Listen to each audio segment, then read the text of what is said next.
So Stellantis knows that their future profitability wise is contingent on how the Dodge Charger EV Daytona and Scat Pack sell.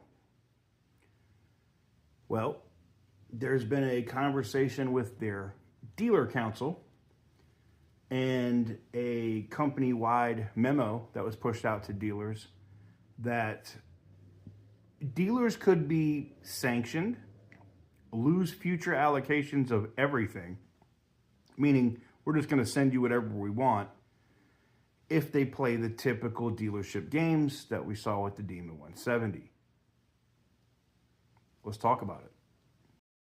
For the longest time, whoa, for the longest. Yo, Percocet, Miley Percocet, Percocet, Miley Percocet, Represent, got it represent.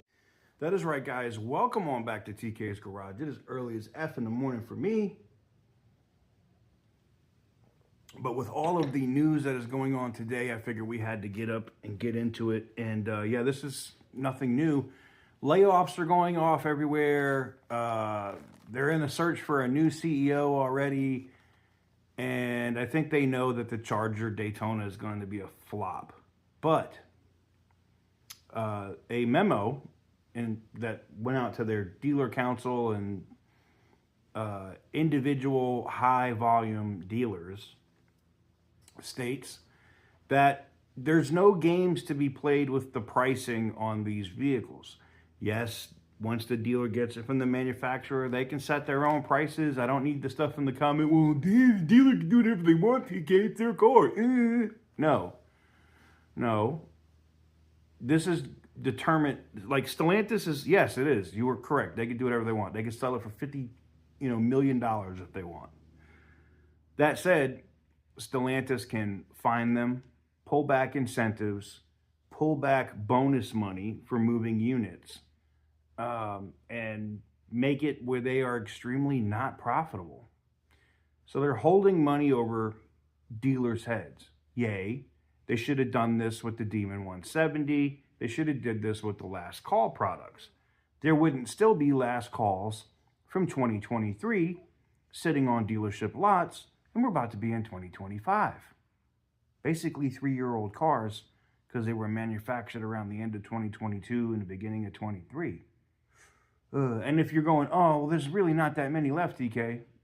Oh, really? Go look.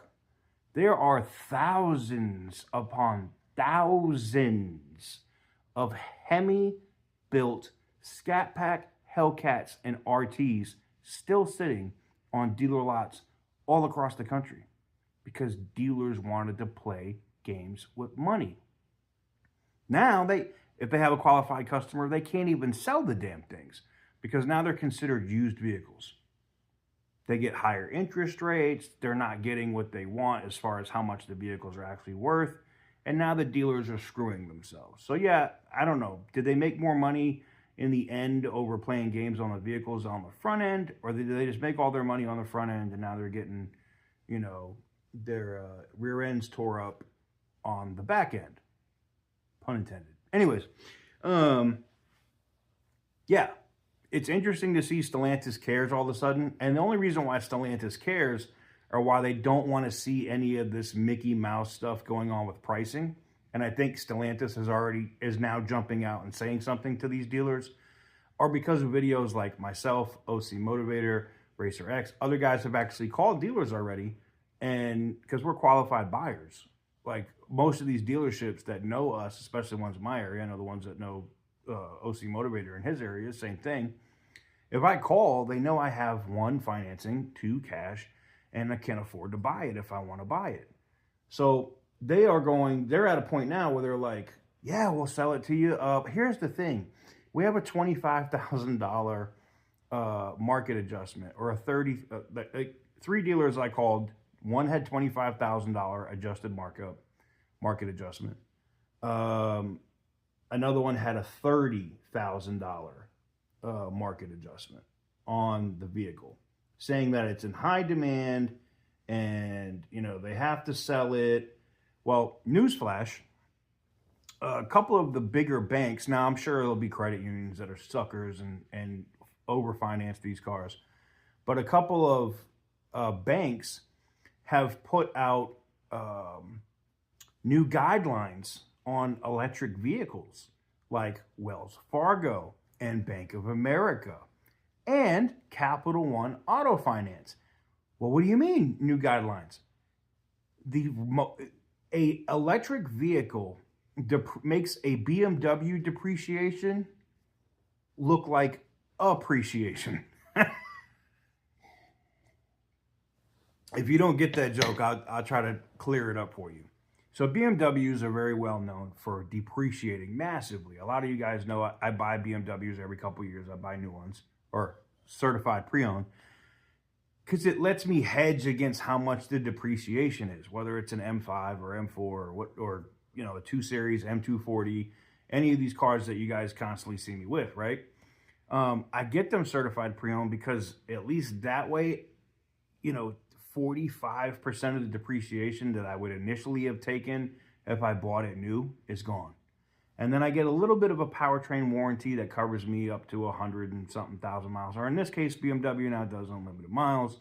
So for a couple of years, I could enjoy it as a daily driver and beat on it and not have to worry about the engine and the transmission. Which really ain't what the problem is with BMW, but I digress. Anyways, banks are now at the point where they go, whoa, whoa, whoa, whoa, whoa. They're trying to sell this Dodge Charger EV for $100,000? Oh, no. Oh, that car's going to be worth $30,000 next year. That's what banks are looking at. EVs are depreciating way faster than BMWs, and that's bad. When you buy a Tesla, I'll give you an example. You could go buy a Tesla Model 3 Performance, drive it for a year, and you'll lose about 46% of the vehicle's value in the first year. And it's not just Tesla. It's not just Tesla. It's basically every EV. You guys saw, I just posted about it over on Instagram, and you guys have seen over on my Threads account on Instagram, Instagram, Twitter, whatever. That I just signed a deal on a certified pre-owned BMW i4. That is the electric vehicle, and I signed it on that because that vehicle was almost $80,000 for the way it was spec'd out, right? That I'm now getting for $39,000. That's a 50% drop. So you got, and with a BMW EV, it's worse, right? Because you already got the BMW depreciation, but then you got the EV depreciation on top of that. Yeah, so $39,000 in depreciation. That's insane. Absolutely insane. I don't know why my nose is itching today. But I digress. Dodge Chargers are dead. And I get Stellantis is seeing it. The company's future profitability is literally tied to whether or not these things sell. I don't think we ever see a 6-pack. I don't think we ever see a gas version of this Dodge Charger unless the electric one sells. I think if the car flops, it flops. They'll just cut it. I don't think they'll even try to make the 6-pack. And it's all going to determine on whether or not these dealers are going to play games with the pricing on these vehicles. And being that myself and other YouTubers have already verified that they are playing games on pricing, I think Stellantis has now come out and said, hey, stop that shit. We're not doing that on this. If you get caught doing that on this, and that was the other thing, if you get caught doing that on this, you get nothing from the company. No help. We're not doing anything for you. So I talked to one of the executive sources that I have at Stellantis, and they confirmed that. They're actually going to have a web page or a page that's up that consumers, if they pay adjusted markups or, the tire and wheel packages and all that crap and nitrogen on the tires, that's going to happen. But they're talking about, oh, this is a rare vehicle. You got to pay $30,000. If they do that, Stellantis is going to slap them hard. And they're actually going to put a webpage up where customers can report dealers that are doing that. So I think we're going to see two things. I think we're going to see more dealers folding up shop, which I have a story for you guys on that later. And I think we're going to see dealers probably outcry about this. But I think dealers are going to find out nobody wants to buy this crap anyway. And they're sure the hell not going to pay a $30,000 markup when they could just go buy a Plaid. Let me know what you guys think in the comment section down below. Give the video a big thumbs up if you like what I do. Hit the subscribe button if you haven't already. And as always, stay petty, my friend.